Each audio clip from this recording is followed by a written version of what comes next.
Hello everyone, welcome to my channel. So आज की इस वीडियो में हम क्लास 11 साइकोलॉजी के chapter methods of inquiry in psychology की बात करेंगे। ये इस चैप्टर का पार्ट 5th है। अगर आपने पहले के 4 पार्ट्स नहीं देखे हैं तो उसका लिंक आपको डिस्क्रिप्शन में मिल जाएगा। वीडियो अच्छी लगी तो लाइक करना, शेयर करना एंड चैनल को सब्सक्राइब करना। अभी के लिए चैप्टर को शुरू करते हैं। अगर मैं आपसे कहूँ कि आपको पता करना है दो वेरिएबल्स के बीच में रिलेशनशिप क्या है, तो आपके दिमाग में जो एक वर्ड आना चाहिए वो है कोरिलेशन मेथड। जी हाँ, क्योंकि ये मेथड आपको बताता है कि रिलेशनशिप क्या है दो वेरिएबल्स के बीच में। अब ये रिलेशनशिप की जो बात ये कर रहा है वो कैसी हो सकती है? वो हो सकती है पॉजिटिव, जहाँ पर दोनों ही वेरिएबल एक डायरेक्शन में आगे बढ़ रहे हों।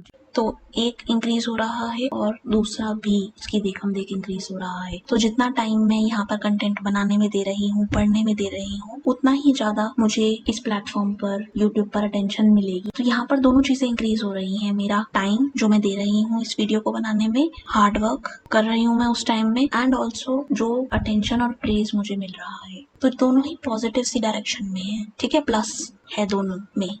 So second kind of relationship कैसी होगी? नेगेटिव। यहाँ पर एक वेरिएबल बढ़ेगा तो दूसरा घटेगा। तो अगर मैं इंक्रीज कर दूं अपना स्क्रीन टाइम, जो कि इस कंटेंट को क्रिएट करने के लिए शायद मैं कर रही हूँ, क्योंकि मैं चाहती हूँ अच्छा कंटेंट जाए यूट्यूब पर, तो जितना ज्यादा घंटे मैं स्क्रीन टाइम अपना इंक्रीज करूंगी उतना ज्यादा स्लीप मेरी सेक्रीफाइस होगी। तो यहाँ पर स्लीप का ड्यूरेशन घट जाएगा और स्क्रीन टाइम बढ़ जाएगा। तो यहाँ पर एक वेरिएबल बढ़ रहा है, दूसरा वेरिएबल घट रहा है। स्लीप ड्यूरेशन घट रहा है, स्क्रीन टाइम बढ़ रहा है। जीरो कोरिलेशन में क्या होता है कि यहाँ पर दो वेरिएबल्स रिलेटेड ही नहीं होते। जैसे अगर मैं ये बोलूँ कि मेरा जो IQ है उसका रिलेशन मेरी चप्पल के साइज से है, तो आप सोचोगे कि IQ और चप्पल का क्या लेना देना है, लाइक दीदी क्या ही बोल रहे हो। तो ऐसा कोई रिलेशनशिप है ही नहीं इन दोनों चीजों के बीच में। IQ का रिलेशन बहुत सारी चीजों से हो सकता है, मेरी क्रिएटिविटी से हो सकता है, कुछ एक्सटेंट तक मेरे लैंग्वेज से हो सकता है, लेकिन मेरे चप्पल के साइज से तो कभी नहीं हो सकता। सो कोरिलेशन एज अ मेथड हमें कॉज और इफेक्ट के बारे में जानकारी नहीं देता कि एक चीज हो रही है और उसकी वजह से दूसरी चीज हो रही है। इतना श्योरिटी से हम नहीं बोल सकते। कॉजेशन को ये नहीं प्रूव करता, ये बस ये बता पाता है कि हाँ दो चीजें रिलेटेड हैं। किस टाइप का रिलेशनशिप है, पॉजिटिव है, नेगेटिव है या जीरो है। उसके अलावा ये कोई एडिशनल इन्फॉर्मेशन हमें नहीं देता। और ये न्यूमेरिकल प्रोड्यूस करता है। तो कई सारे मेथड्स होते हैं जो आप लगाते हो तो आपके पास वैल्यू आ जाती है +-1 के बीच में, और 0 भी हो सकती है। तो उसके बेसिस पे आप ये बोल सकते हो बड़े श्योरिटी से कि ये दोनों चीजें रिलेटेड हैं, ये दोनों वेरिएबल रिलेटेड हैं, पर उनके बीच का जो कॉज एंड इफेक्ट का जो रिलेशन है वो ये नहीं बताता। तब ये कहता है नो कमेंट्स। सो अब हम बात करने वाले हैं साइकोलॉजिकल टेस्टिंग की। सो आपको ये वाला लोगो दिख रहा है, ये साइकोलॉजी का। और जब आप साइकोलॉजी को दिमाग में लाते हो तो काफ़ी सारे कॉन्सेप्ट्स दिमाग में आ सकते हैं। जैसे कि साइकोलॉजी क्या क्या चीज़ें पढ़ती है। ये पढ़ती है पर्सनालिटी के बारे में, स्ट्रेस के बारे में, इंटेलिजेंस के बारे में, aptitude, values, coping, also happiness, life satisfaction, self esteem. मैं बहुत देर तक ये वाली लिस्ट बोल सकती हूँ। तो अब जब हमें पता लग गया कि इतनी सारी चीजें हैं जिसको साइकोलॉजी स्टडी करती है, तो ऐसे में हम चाहेंगे ना कि हम इन वाली कैरेक्टरिस्टिक्स को लोगों में टेस्ट करें। लाइक लोगों का IQ कितना है। IQ माने लोगों का इंटेलिजेंस का लेवल। ओके, देन लोगों की पर्सनालिटी कैसी है, कितने लोग एक्सट्रोवर्ट हैं, कितने लोग इंट्रोवर्ट हैं, कितने लोग एम्बीवर्ट हैं। आपको ये टर्म्स अभी ना समझ में आ रहे हो, लेकिन आपको ये तो समझ आ ही रहा होगा कि यहाँ पर हम इंडिविजुअल के टेस्ट की बात कर रहे हैं कि उनके अंदर जो कैरेक्टरिस्टिक है हम उसको जानना चाहते हैं, उसका लेवल जानना चाहते हैं, उसकी नेचर जानना चाहते हैं, और इसके लिए हम साइकोलॉजिकल टेस्ट यूज करते हैं। सो एक अच्छे साइकोलॉजिकल टेस्ट में क्या होना चाहिए? वो ऑब्जेक्टिव होना चाहिए और वो स्टैंडर्डाइज्ड होना चाहिए, राइट। मैं एक टेस्ट पार्टिसिपेंट को देती हूँ, ये इंटेलिजेंस का टेस्ट है। मैं चाहूंगी कि इसमें जो रिलायबिलिटी हो वो हाई हो। रिलायबिलिटी माने कंसिस्टेंसी, ठीक है। तो मैं ये टेस्ट पर्सन को देती हूँ और मैं उसके स्कोर्स को ऑब्टेन कर लेती हूँ। ये होता है पहली बार। तो पहली बार पर्सन आया, मैंने बहुत अच्छा सेटअप रखा था, मैंने उसको इंस्ट्रक्शंस अच्छे से दी, मैंने कोई भी डिस्ट्रैक्शन नहीं होने दिया, डिस्टर्बेंस नहीं होने दिया, काफ़ी यूनिफॉर्म सिचुएशंस रखी। ऐसा कुछ नहीं था जो उसके फोकस को डिस्ट्रैक्ट कर सके और उसके रिजल्ट्स को इन्फ्लुएंस कर सके। मुझे स्कोर्स मिल गए। अब कुछ दिन बाद मैंने उसी सेम पर्सन पर उसी सेम कंडीशंस में ये वाला टेस्ट दोबारा किया, तो अब जो स्कोर्स आएंगे, क्या मैं ये एक्सपेक्ट करूं कि वो बहुत ज़्यादा डिफरेंट आए? नहीं। सो मैं एक्सपेक्ट करूंगी कि इस पार्टिसिपेंट के जो स्कोर्स मेरे पास आए वो कैसे हों, वो कंसिस्टेंट हो, उनमें बहुत ज़्यादा चेंज ना हो, वो सेम हो अप्रॉक्सीमेटली। अगर बिल्कुल सेम नहीं है एग्जैक्टली तो वो बिल्कुल डिसिमिलर भी ना हो, ऐसे डिसिमिलर जिसको आप देखो और आपको बिलीव ही ना हो। क्योंकि आपने अगर कंडीशंस जिनमें वो टेस्ट लिया गया है वो यूनिफॉर्म रखी हैं, तो ऐसा नहीं था कि पहली सेटिंग में आपने बहुत ज़्यादा ऐसा सराउंडिंग पर्सन को दिया जहाँ पर वो बहुत अच्छे से उस टेस्ट को कर पाया क्योंकि नॉइस नहीं थी, कोई और डिस्ट्रैक्शन नहीं था, और दूसरे में आपने उसको ऐसी कंडीशन में बिठा दिया जहाँ पर वो टेस्ट दे रहा है और बाहर वो ढोल की आवाज़ सुन रहा है क्योंकि किसी की बारात जा रही है। नहीं, ऐसा नहीं होगा। अगर यूनिफॉर्म कंडीशन रहेंगी, इंस्ट्रक्शन बिल्कुल सेम रहेंगी, आपका तरीका बिल्कुल वैसा ही रहेगा जैसे पहली सेटिंग में था, पार्टिसिपेंट सेम है, टेस्ट सेम है, तो स्कोर्स भी सिमिलर या सेम ही आएंगे। उनमें रिलायबिलिटी मानी जाएगी, यानी कंसिस्टेंसी मानी जाएगी। ये कई तरीके की हो सकती है। जिस तरीके की सिचुएशन मैंने अभी दी है वो है टेस्ट रीटेस्ट। मैंने एक टेस्ट लिया, फिर दोबारा मैंने रीटेस्ट लिया उसी सेम पर्सन का और मुझे पता लग गया उनका स्कोर क्या आया है जो कि कंसिस्टेंट है। ये मुझे कैसे पता लगा? क्योंकि मैंने कोरिलेशन निकाला। कोरिलेशन मैंने आपको बताया था एक मेथड है, आपके पास कई सारे तरीके होते हैं उसे निकालने के, और कोरिलेशन से मुझे पता लग गया कि ये वाले जो दो स्कोर्स हैं ये तो आपस में कोरिलेट हो रहे हैं, तो पर्सन जो है उसके स्कोर्स कंसिस्टेंट है। So another form of reliability होती है स्प्लिट हाफ। इसमें आप टेस्ट को हाफ में स्प्लिट कर देते हो, उसमें फिर आप ऑड और इवन में स्प्लिट कर देते हो क्वेश्चंस को, तो 1, 3, 5, 7 ये वाले एक उसमें जाते हैं, दूसरे में 2, 4, 6, 8 वाले जाते हैं। फिर उसके बीच में आप कोरिलेशन अगेन देखते हो, और अगर ये वाला जो आपका टेस्ट रहा है वो सक्सेसफुल रहा है तो स्प्लिट हाफ रिलायबिलिटी भी आपकी अच्छी आती है क्योंकि स्कोर्स जो हैं वो कोरिलेट हो जाते हैं। तो ये तो हो गया रिलायबिलिटी। नेक्स्ट जो कॉन्सेप्ट आता है वो कहलाता है वैलिडिटी। यहाँ पर आप इमेजिन करो आप देने गए हो टेस्ट, आपको लग रहा है ये पर्सनालिटी का टेस्ट होगा, मुझे अपनी पर्सनालिटी के बारे में कुछ क्वेश्चंस मिलेंगे और मैं बड़ा हंस के उनको आंसर करूँगा बिकॉज मैं तो पर्सनालिटी बहुत अच्छी लेके बैठा हूँ। और आप जब उस क्वेश्चन को देखते हो, पहले को, दूसरे को, तीसरे को, चौथे को, और आपको लगता है कि हैं ये क्या है, ये मेरे से जॉब सेटिस्फेक्शन के बारे में क्यों पूछ रहे हैं, और ये क्या सारे ही क्वेश्चंस जॉब के बारे में है, मैं तो जॉब कर ही नहीं रहा, ये उन्होंने मुझे कुछ गलत तो नहीं पकड़ा दिया। ये वाली चीज़ इसलिए हुई क्योंकि टेस्ट जो मेजर करना चाहता था वो मेजर नहीं कर रहा था। आपको टेस्ट से मेजर करवाना था अपना पर्सनैलिटी का टाइप, और वो मेजर कर रहा था आपका जॉब सेटिस्फेक्शन का लेवल। तो ऐसे में ये टेस्ट वैलिड नहीं कहलाएगा। सो वैलिडिटी के बाद अगला जो कॉन्सेप्ट हमारे पास आता है उसे हम कहते हैं नॉर्म्स। यहाँ पर आप अपने द्वारा ऑब्टेन किए गए स्कोर को कंपेयर करना चाहते हो दूसरे लोगों के द्वारा ऑब्टेन किए गए स्कोर से, ताकि आपको पता चले कि आपने कैसा परफॉर्म किया है, क्या आपने अच्छा परफॉर्म किया है या आपने थोड़ा कम अच्छा परफॉर्म किया है। ये वाला एक कंपैरिजन का स्टैंडर्ड आप लेकर चलते हो, और नॉर्म्स जो हैं वो काफ़ी हेल्प करते हैं ये चीज़ आपके सामने रखने में कि आपके स्कोर का मीनिंग क्या है। सो अब आते हैं साइकोलॉजिकल टेस्ट के टाइप्स की तरफ। एक कैटेगरी कहलाती है इंडिविजुअल टेस्ट। यहाँ पर as term is suggesting individual पर टेस्ट किया जाता है। रैपो आप अच्छे से बिल्ड कर पाते हो। रैपो माने आप उस पर्सन को इनफ टाइम दे रहे हो, स्पेस दे रहे हो कि वो आपके साथ जो है थोड़ा सा कंफर्टेबल हो पाए। तो जो कंफर्ट का लेवल आप अचीव करना चाहते हो वो यहाँ पर हो रहा है। आप अटेंड उसको करते हो, उसकी नीड्स को करते हो। उसके जो रिस्पॉन्सेज होते हैं वो काफ़ी यूनिक होते हैं क्योंकि वो एक इंडिविजुअल के रिस्पॉन्सेज हैं, और आपकी जो अप्रोच है उसके टूवर्ड्स वो भी काफ़ी पर्सनलाइज्ड रहती है। सो डायरेक्ट इंटरेक्शन यहाँ पर आपके और रिसर्चर के बीच में हो सकता है। तो ऐसे में ये टाइम कंज्यूमिंग मेथड बन जाता है।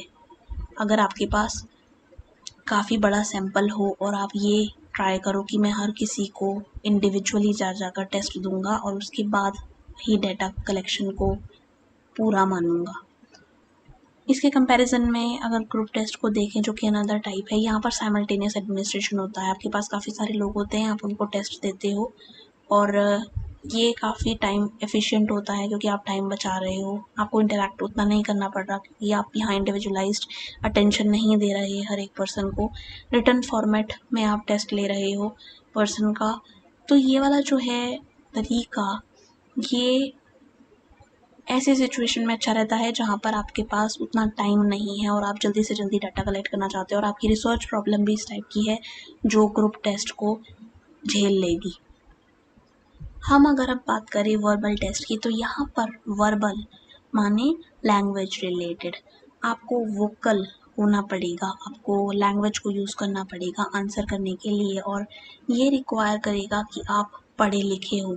ठीक है, पढ़े लिखे होगे तो आप स्पेसिफिक तरीके से क्वेश्चंस को समझ भी पाओगे और आंसर भी कर पाओगे। आप इमेजिन करो एक ऐसा टेस्ट जिसमें वोकैबुलरी जो है वो काफ़ी हाई लेवल की लिखी हुई है, ऐसी है कि एक person from village he might not be able to understand that kind of vocabulary because उसके पास तो एक्सपोजर है ही नहीं। तो ऐसे में ऐसा टेस्ट उस बंदे के लिए बेकार हो जाएगा, राइट। तो यहाँ पर क्योंकि लैंग्वेज पे डिपेंडेंसी है और एजुकेशन आपको चाहिए, ऐसी एजुकेशन जिसमें आप समझ सको कि मुझसे पूछा क्या जा रहा है, क्योंकि अगर आप समझ ही नहीं पाओगे कि मुझसे पूछा क्या जा रहा है तो आप आंसर जो भी दोगे वो ऐसा ही होगा कि आप उस पर रिलाय ना कर सको। सो यहाँ पर हम पैटर्न्स के रिकॉग्निशन की बात करते हैं। इंडिविजुअल को आप टेस्ट देते हो और आप उससे चाहते हो कि वो इन पैटर्न्स को एनालाइज करे और आपको रिस्पॉन्ड करे। ठीक है, तो यहाँ पर लैंग्वेज की जो डिपेंडेंस हमने वर्बल में देखी, एजुकेशन की जो डिपेंडेंस हमने इसमें देखी, वो यहाँ पर थोड़ी एब्सेंट हो जाती है क्योंकि यहाँ पर पर्सन पैटर्न्स देखकर पता लगा सकता है कि उससे क्या पूछा जा रहा है। तो ये एक तरीके से यहाँ पर जो फिक्स नहीं था वो यहाँ पर फिक्स्ड हो रही है प्रॉब्लम। सो इसे कहते हैं non verbal test. So next आता है परफॉर्मेंस टेस्ट। यहाँ पर आप इंडिविजुअल को जज करते हो उसकी परफॉर्मेंस को लेकर। परफॉर्मेंस किस चीज़ पर? जो भी टास्क आपने उसको दिया है वो उस टास्क को कितने अच्छे से कंप्लीट कर रहा है। आपने अगर उसको पजल दी है या कोई और टास्क दिया है तो क्या वो उसको कर पा रहा है, क्या क्या प्रॉब्लम उसको हो रही है, कितना टाइम वो ले रहा है, उसके बेसिस पर आप उसको असेस करते हो। सो ये कहलाते हैं परफॉर्मेंस टेस्ट। एक और कैटेगरी आती है जिसमें हम टाइम को एज बेसिक कंडीशन लेकर चलते हैं। स्पीड टेस्ट में आपके पास लिमिटेड टाइम होगा और उसी के अंदर आपको जो है वो आंसर देने होंगे जो भी आपसे पूछे गए हैं क्वेश्चंस उनके। पावर टेस्ट में कोई टाइम लिमिट नहीं होती, तो आप जितना भी टाइम चाहे ले सकते हो टेस्ट को पूरा करने के लिए। सो स्पीड में काम करो और पावर में ब्रेन की पावर लगाओ, चाहे जितना भी समय लगे।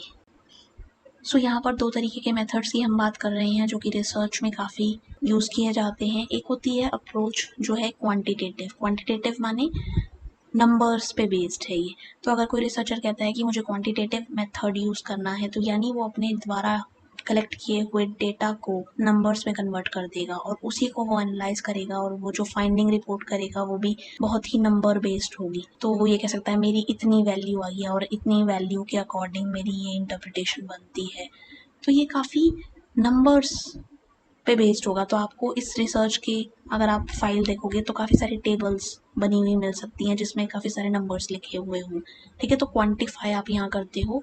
ऑब्जेक्टिव होती है बिकॉज नंबर्स हैं तो आप इरेडिकेट कर रहे हो, रिड्यूस कर रहे हो चांसेस बायस के, तो ऑब्जेक्टिव अप्रोच है आपकी यहाँ पर। So qualitative method on the other hand ये फोकस करता है कि क्वांटिफिकेशन ना हो, तो नंबर्स में कन्वर्ट मत करो चीज़ों को, जैसी है वैसी ही रहने दो। सब्जेक्टिव डेटा मिल रहा है वो सब्जेक्टिव ही रहेगा और उसका एनालिसिस भी उस तरीके से ही होगा। तो क्वांटिफाई आप यहाँ नहीं करते, डाटा को सब्जेक्टिव ही रहने देते हो और उसकी सब्जेक्टिविटी की आप कदर करते हो जैसी वो है। सो किसी भी साइकोलॉजिकल इंक्वायरी को, रिसर्च के प्रोसेस को ऐसा समझना कि इनकी तो कोई खामियां ही नहीं हो सकती, ये कहना एक भूल होगी। भूल क्या नहीं होगी? जब हम पढ़ें कि ये लिमिटेशंस क्या हैं और अवेयर रहें कि ये प्रेजेंट हो सकती हैं हमारे रिसर्च के प्रोसेस में भी और हम क्या कर सकते हैं इससे डील करने में। पहली प्रॉब्लम जो आती है वो ये आती है कि आप जब ट्रू ज़ीरो के बारे में सोचते हो कि ये वाली पर्टिकुलर कैरेक्टरिस्टिक जो है पर्सन में ये बिल्कुल एब्सेंट है, आप साइकोलॉजी की बात यहाँ कर रहे हो। ऐसा कोई चीज़ नहीं हो सकती जो बिल्कुल ज़ीरो हो और हर टाइम ज़ीरो हो। इंटेलिजेंस, क्रिएटिविटी, इंटरेस्ट, वैल्यूज़, क्या इन टर्म्स को जो कि इतने सब्जेक्टिव हैं आप इतना क्वांटिफाई कर सकते हो कि आप उनको 0 बोल दो या 0 लेवल दे दो? नहीं, कोई एब्सोल्यूट टर्म यहाँ इनको नहीं दिया जा सकता। सो यहाँ पर जो सेकंड अप्रोच हमारे पास आती है उसमें आप फोकस करते हो प्रॉब्लम पर और आप चाहते हो कि प्रॉब्लम और अप्रोच जो आप लगा रहे हो, मेथड जो आप यूज़ कर रहे हो वो परफेक्टली अलाइन करे। प्रॉब्लम उस मेथड के लिए बनी हुई है ऐसा लगे, ऐसा नहीं कि आपने प्रॉब्लम ऐसी थी जिसको आप उस मेथड के थ्रू सॉल्व कर नहीं सकते थे और आपने फिर भी वो मेथड लगाया है और वो फोर्स्ड लगे और वो गलत रिजल्ट्स थे। नहीं, हर मेथड तभी काम करेगा जब आप उसकी कुछ कंडीशंस को फॉलो करोगे, राइट? एक्सपेरिमेंट के लिए आपको इंडिपेंडेंट वेरिएबल डिपेंडेंट वेरिएबल चाहिए होंगे, कोरिलेशन के लिए आपको 2 वेरिएबल्स चाहिए होंगे, सर्वे के लिए आपको ज़्यादा लोगों का डाटा ध्यान में रखना होगा। तो ऐसे में आप प्रॉब्लम्स पर जब फोकस करोगे तो हर एक प्रॉब्लम हर एक मेथड नहीं सॉल्व कर सकता, उससे डील कर सकता, उस रिसर्च क्वेश्चन का आंसर कर सकता। आपको बहुत सोच समझ कर ये डिसीजन लेने होते हैं कि कौन सी अप्रोच बेनिफिशियल रहेगी इस प्रॉब्लम को स्टडी करने में।